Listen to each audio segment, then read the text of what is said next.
эта дорога машины. Вчера утром здесь все машины ездили. Спасаем телят. —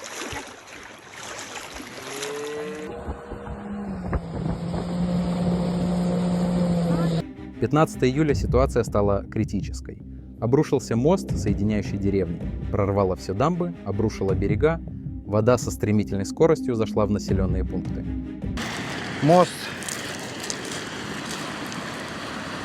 Все уже. Еще раз доброе утро, товарищи. Вот со вчерашнего дня мы с моими земляками, родственниками, своими конскими, Олох, страшно, Олох, следим за тем, как мой любимый родной район уходит под воду. Сегодня 15 июля 2025 года, село Имякот. Значит, мы сейчас ждем еще больше уровня воды.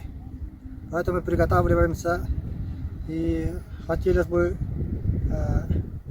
чтобы поскорее эта вода спала.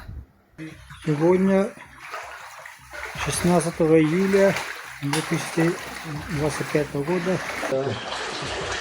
О, Астахта. Вода все равно поднимается, скоро водоотопление.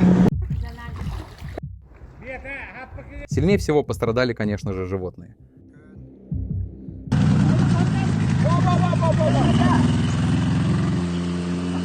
Когда 16 июля спасатели прибыли в Улус, многим животным помощь уже оказалась не нужна. Один, вот второй, вот он. Вот видишь, да? Раз, два, три, четыре. И вот тот пятый, вот он. Вон пятый. Только сегодня, 17 июля, когда почти весь Улус оказался под водой, туда прилетела правительственная комиссия. Как они написали, быть рядом с пострадавшими людьми. Айсена Николаева среди них не было.